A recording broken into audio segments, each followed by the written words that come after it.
एक गंभीर खबर जो सुबह से हमें परेशान कर रही है, छत्तीसगढ़ में नक्सली हमले की। उस पर बड़ी खबर आ रही है। गृह मंत्री अमित शाह ने एक बड़ी बैठक इस वक्त बुलाई है।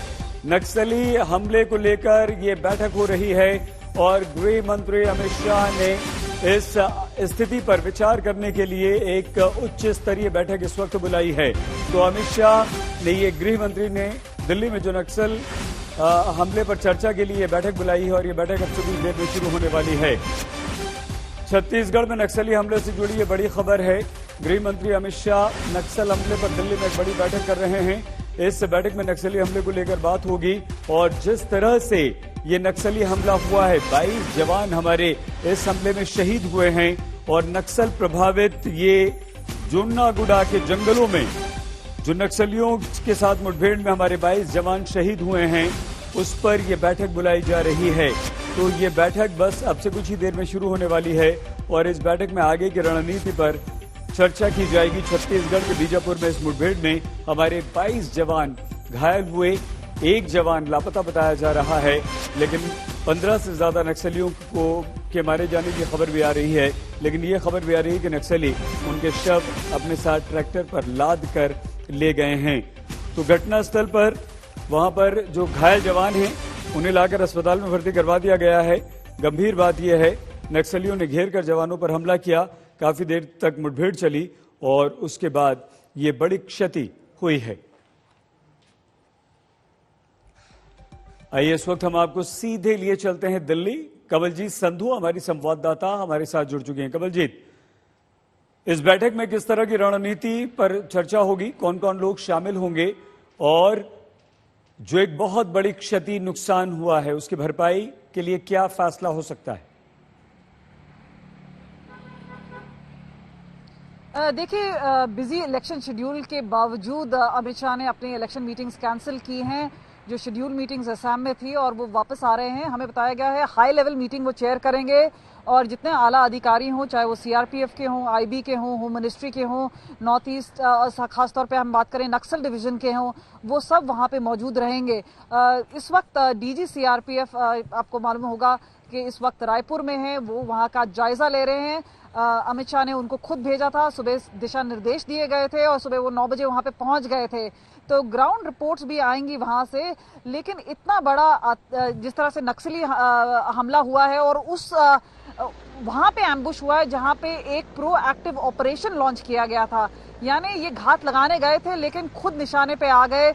इस तरह से एक सेटबैक हुआ है, तो ऑपरेशन कहीं ना कहीं गड़बड़ाया है, उस पर भी बातचीत होगी। और खासतौर पे जहां पे हम बात कर रहे हैं, जितने ऑपरेशंस इस वक्त लॉन्च किए जा रहे हैं, टीसीओसी का समय चल रहा है और ये टैक्टिकल ऑपरेशंस नक्सल इस महीने लॉन्च करते हैं, जब फरवरी से लेके जब तक बारिशें नहीं हो जाती हैं। तो इस तरह से निशाना बनाया है और खासतौर पे अगर हम बात करें, ये प्रोएक्टिव ऑपरेशन था। इंफॉर्मेशन ये थी कि 150 से लेके 200 नक्सली वहां पे मौजूद है तारेम गांव में और वहां पे जो फॉरेस्ट एरिया पे उस पे घात लगाया गया, लेकिन अचानक से ये घात उल्टा ही पड़ गया और खुद सीआरपीएफ और एसटीएफ और डीआरएफ के जितने लोग थे ये सब निशाने पे आ गए।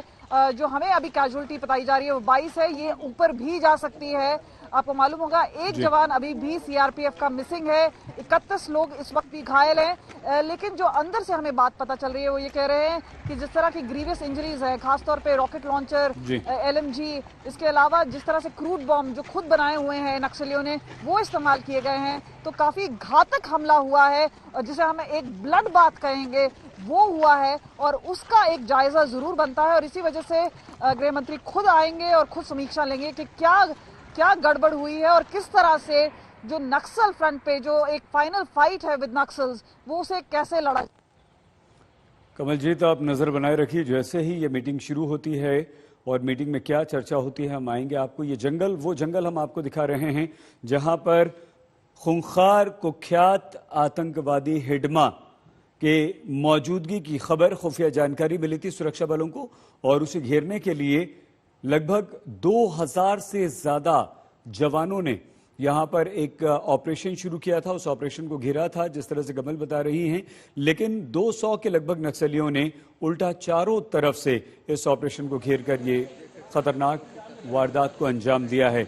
कमलजीत, जो खुफिया जानकारी मिली थी जिसके बाद ये एक बहुत बड़ा ऑपरेशन हमारे सुरक्षा बलों ने किया था या करने जा रहे थे। तो क्या इस बात की आशंका है कमल कि कहीं ना कहीं ये जानकारी नक्सलियों तक पहुंच गई, लीक हो गई, या हमें खुफिया जानकारी जो मिली वो गलत थी, जिसकी वजह से हम उनके ट्रैप में फंस गए? इस सबकी समीक्षा की जाएगी इस वक्त।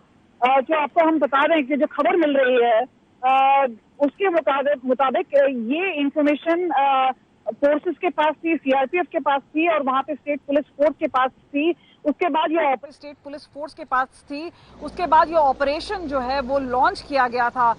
तो हो सकता है कि कई बार सोर्स गड़बड़ा जाए। हमने इस वक्त जेएनके में जितने ऑपरेशन चलते हैं कई बार उसमें भी देखा है, लेकिन इतना बड़ा जहां पे ऑपरेशनल डिफिकल्टी आए, यानी कहीं ना कहीं ऑपरेशंस में और प्लानिंग में भी कहीं गड़बड़ रही होगी, क्योंकि ये जो मोडस ऑपरेंडा है नक्सल्स का वो आम है कि वो घात लगा के बैठते हैं। एम्बुश उनका एक मोडस ऑपरेंडा, आईडी इस्तेमाल करते हैं, उनके बनाए हुए हथियार हैं, चाहे वो गोला बारूद हो, चाहे वो रॉकेट लॉन्चर्स हो, उन्होंने खुद ही मॉडिफाई करके जंगलों में बनाए हुए हैं। तो ये कोई नई बात नहीं है, लेकिन जिस तरह से एक एक्टिव ऑपरेशन को लॉन्च किया गया, लेकिन वहां पे खुद ही निशाना बन गए सिक्योरिटी फोर्स पर्सनल, तो ये अपने आप में बड़ा सवाल जरूर बनता है। लेकिन जिस तरह से हमने देखा है कि रिव्यू हुए हैं, और खास तौर पे क्योंकि सिक्योरिटी फोर्सेस हैं वो एक जॉइंट ऑपरेशंस रखती हैं, यानी स्टेट पुलिस फोर्स रहती है, उसके साथ साथ सीएपीएफ यानी सीआरपीएफ की जो टुकड़ियां हैं वो भी चलती हैं, तो जॉइंट ऑपरेशंस होता है। और अगर ये नाकामयाब हुआ है तो शायद जो इसका रिप्रिकॉशन है वो भी जॉइंट ही होगा। फिलहाल हमें बताया गया कि इसका पोस्टमार्टम तो किया ही जाएगा, लेकिन समीक्षा भी की जाएगी, दिल्ली में भी की जाएगी, और गृह मंत्री खुद लेंगे इसकी समीक्षा।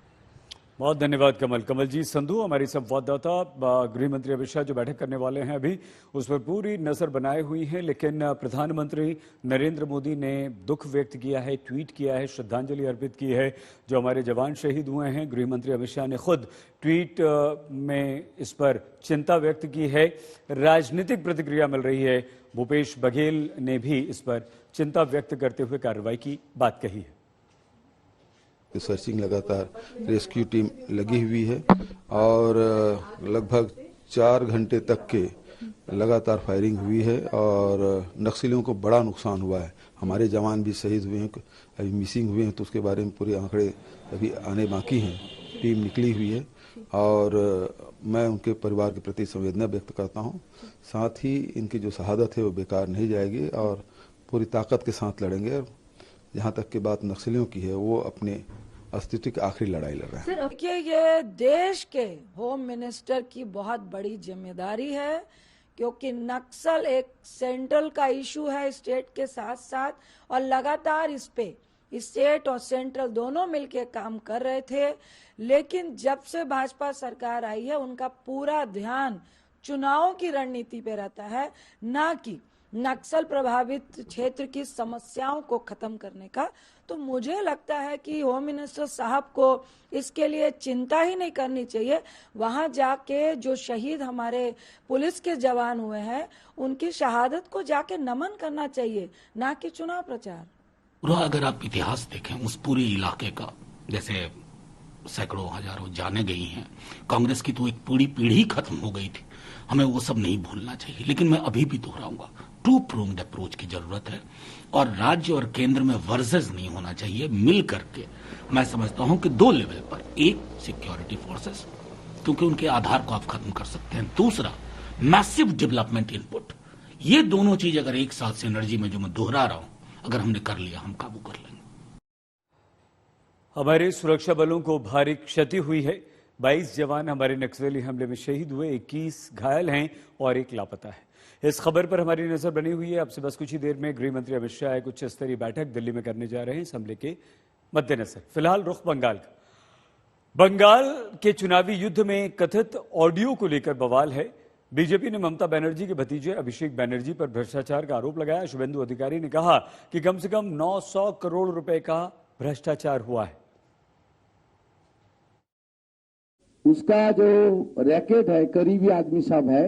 एक तो विनय मिश्रा है, स्टेट तृणमूल यूथ कांग्रेस का जनरल सेक्रेटरी, उसका साथ एक बिजनेसमैन गणेश बागड़िया, जिसका खिलाफ गंभीर आरोप है, उसका जो ऑडियो खुलासा हुआ, उसमें इस जो बिग करप्शन है, ये पूरा बंगाल की और इंडिया की सबका सामने आया है।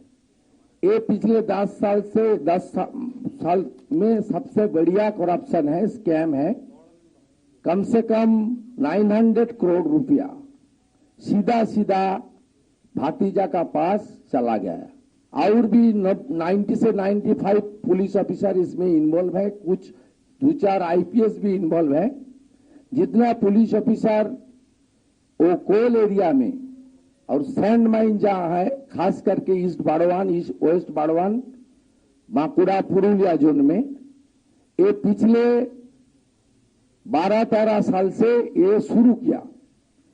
और 14 साल 2014 जब भतीजा ने एमपी बना दिया उसकी आंटी, उसका बाद एक पूरा एक ऑर्गेनाइज करप्शन के रूप में पश्चिम बंगाल में चल रही है। ये सबका पुलिस ऑफिसर को कोल एरिया में, सैंड माइनिंग एरिया में पोस्टिंग करता है। ये रैकेट का खुलासा हुआ एक ऑडियो टेप के द्वारा। इसलिए एक तो एजेंसी काम कर रहा है, एजेंसी को और जल्दी इसको और भी एक्शन को तेज बढ़ाना चाहिए। उत्तर प्रदेश के मुख्यमंत्री योगी आदित्यनाथ भी आज प्रचार युद्ध में हैं। उन्होंने टीएमसी पर जोरदार हमले किए। मैं ममता दीदी से पूछना चाहता हूं, बंगाल की धरती ने आपको सांसद बनाया, आप केंद्र में मंत्री थी, भारत की संविधान की शपथ लेती थी। बंगाल की धरती ने आपको 10 वर्षों से मुख्यमंत्री बनाया, भारत का संविधान की शपथ लेकर के आपने मुख्यमंत्री पद की शपथ ली। लेकिन टीएमसी के गुंडे बंगाल के अंदर भारत के आन बान और शान के प्रतीक तिरंगा को लहराने वाले कार्यकर्ताओं की हत्या करते हैं, निर्मम हत्या करते हैं। आज हम सब आपको आश्वासन देने के लिए आए हैं, आपका ये संघर्ष व्यर्थ नहीं जाने वाला है। सुदर्शन प्रमाणिक जैसे कार्यकर्ताओं ने जो अपना बलिदान दिया है बंगाल की धरती के लिए, इस गुंडागिर्दी को समाप्त करने के लिए मात्र 28 दिन बाकी हैं और 28 दिन के बाद टीएमसी के गुंडों को जहां पहुंचना होगा वहां पहुंचाने का कार्य किया जाएगा। जो लोग गरीबों का, व्यापारियों का, निर्दोष किसानों का शोषण कर रहे हैं, कानून के दायरे में लाकर के भारतीय जनता पार्टी की सरकार बंगाल के अंदर बंगाल के नागरिकों के साथ खड़ी होकर के ऐसे गुंडों के खिलाफ कार्रवाई करने का कार्य करेगी। और यही आश्वासन देने के लिए आज मैं आपके बीच में यहां पर उपस्थित हुआ हूं। भारतीय जनता पार्टी जो कहती है सो करके दिखाती है। बंगाल में आज तीसरे चरण के लिए चुनाव प्रचार खत्म हो जाएगा। 2 चरणों तक हरे राम हरे कृष्णा और चंडी पाठ के जरिए हिंदुओं को रिझाने में जुटी ममता बनर्जी को अचानक से मुसलमान वोटों की याद भी आ गई। कल अपने चुनावी अभियान में ममता बनर्जी ने खुलेआम ऐलान किया कि बंगाल में मुसलमानों का ओवैसी या मौलाना अब्बास की पार्टी को वोट देना बीजेपी को वोट देने जैसा होगा। आज मुसलमान ভোটটাকে ভাগ করার চেষ্টা করছে। যদি আপনারা এনআরসি না চান, এনপিআর না চান, কে না চান, বাংলায় হিন্দু মুসলমান ভাগ করতে না চান, সংখ্যালঘু ভাই বোনেরা আমার, ওদের একটা ভোটও দেবেন না, ওদের একটা ভোটও দেবেন না। जो बात ममता के दिल में गहरी दबी थी वो जबान पर आ ही गई। बंगाल की नब्ज टटोलते हुए पूरे सूबे में घूम रही ममता को कुछ तो खटक रहा है। आज तीसरे दौर का प्रचार खत्म होने वाला है। नंदीग्राम से निकलकर ममता बाकी बंगाल नापने में जुट गई हैं। लेकिन बीजेपी नंदीग्राम के नाम पर उनकी घेराबंदी ढीली छोड़ने को तैयार नहीं। शायद और का चुनाव अभी बाकी है और ऐसे वक्त में ममता को मुसलमान वोटों की फिर से याद आ रही है।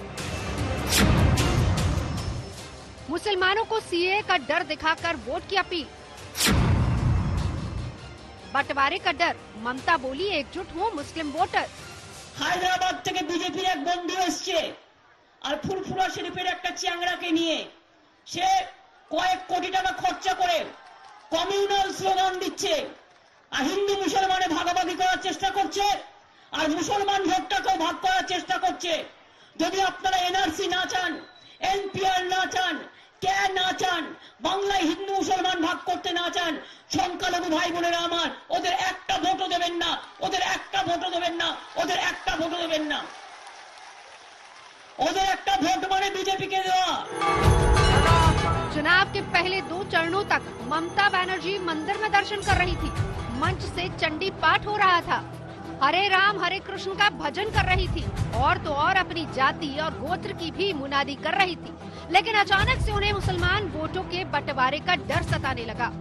उन्हें लग रहा है कि फुरफुरा शरीफ के मौलाना और असदुद्दीन ओवैसी उनके जमे जमाए मुस्लिम वोट बैंक को छिन्न भिन्न न कर दे।